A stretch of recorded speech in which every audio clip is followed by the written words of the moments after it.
আসসালামু আলাইকুম। সবাই কেমন আছেন? গ্রাম মানে শান্তি, গ্রাম মানে আনন্দ, গ্রাম মানে ভালোবাসা, গ্রাম মানে প্রকৃতি।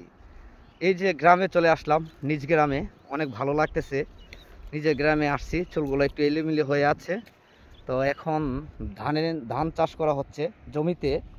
হ্যাঁ, তো আমার কাছে অনেক ভালো লাগতেছে যে তো ধানের সিজন এখন।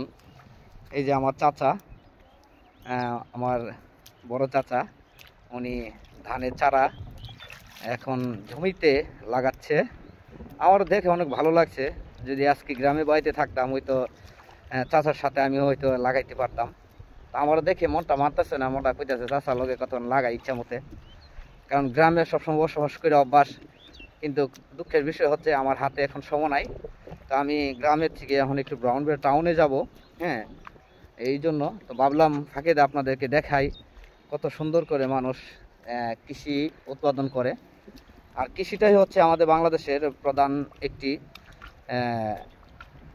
খাদ্য, যেটা ধান, যেটা না চাষ করলে আমরা সবাই অনেক কষ্টে মিলে দিন কাটাতে হবে। আর এখন বর্তমানে ধানের জমি বাংলাদেশে একটু কমই। হ্যাঁ চাচা, একা একা তুমি এত বড় একটা জমি নিয়ে ধান লাগাচ্ছ, তোমার কেমন লাগতেছে? আমার অনেকটা ভালো লাগতেছে। আমি আসছি বিদেশ থেকে, বাহরাইন থেকে এসেছি। প্রবাসে ছিল, তাই না? প্রবাসে ছিলাম, প্রবাস থেকে 2 মাসের ছুটিতে এসেছি। এখন কি করব, নিজের কাম তো করতে হবে। অবশ্যই। আপনারা আমার জন্য সবাই দোয়া করবেন, ইনশাল্লাহ আমি যাতে মানুষের সাথে মিলেমিশে চলতে পারি। ইনশাল্লাহ ইনশাল্লাহ। তো সবাই আমার চাচার জন্য দোয়া করবেন। চাচা কই, দুবাই ছিল না? বাহরাইন ছিলাম। বাহরান না?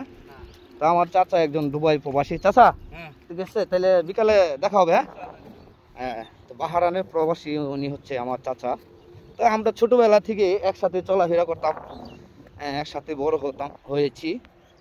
তো আজকে আপনাদেরকে দেখাচ্ছি, ওই যে দেখেন ওইখানে দেখা যাচ্ছে এই যে জমিনে যে পানি দিচ্ছে, সে পানি একটি সেলো মেশিন। হ্যাঁ, আর এই যে সেলো মেশিনের ঢিনগুলো, এগুলা দিয়ে আপনার প্রত্যেকটা জমিতে আপনার পানি দেওয়া হয়। তো আজকে আমার নিজের গ্রামে এসে অনেক ভালো লাগতেছে। আমি যে হাঁটতেছি একদম কাঁচামাটি দিয়ে আমি হাঁটতেছি।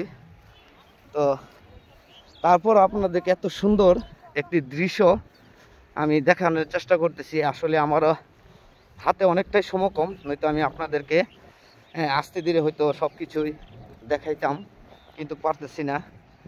তো সবাই আমাদের জন্য দোয়া করবেন। আর আমাদের এই ভিডিওটা যদি আপনাদের একটু ভালো লেগে থাকে তাহলে অবশ্যই আপনারা এই ভিডিওটাকে একটু শেয়ার করে দিবেন, যাতে সারা বাংলাদেশের মানুষ দেখতে পারে এত সুন্দর একটি ভিডিও। এই যে পাখিও বসে আছে, পাখিরা হয়তো ভিডিওতে ঠিকমতো দেখা যাচ্ছে কিনা আমি বুঝতে পারতেছি না, কিন্তু আমারও হাতে একটু সময়টা অনেক কম। আমি অল্প কিছুক্ষণ সময় যদি আমি হাঁটি তাহলে হয়তো স্বর্গে উঠে যাব। স্বর্গে উঠে দেখি যদি কোনো গাড়ি পাই। হ্যাঁ, আর যদি গাড়ি না পাই তাহলে অনেক দূর আমার হেঁটে যেতে হবে।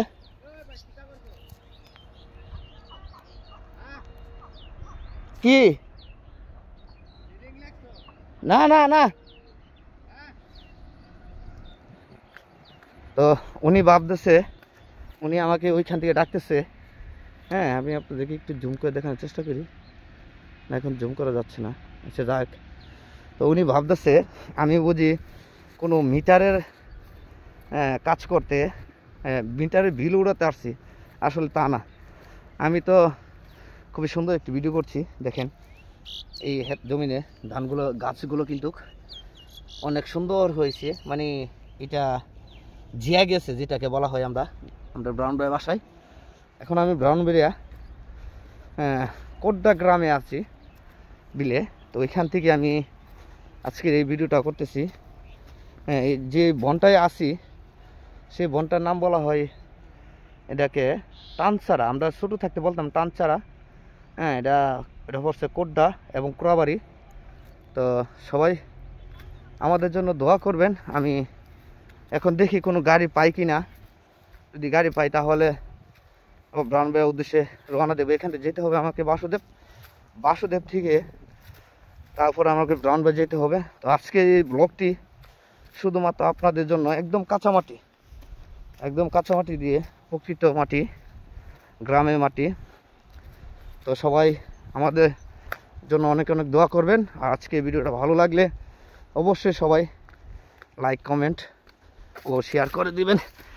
এই যে আমি রাস্তায় উঠলাম, কিন্তু আশেপাশে কোথাও গাড়ি নেই, তো আমাকে হেঁটে চলে যেতে হয়। তো অনেকক্ষণ সময় ধরে হাঁটতেছি। তো সবাই আমাদের পাশে থাকবেন। আসসালামু আলাইকুম।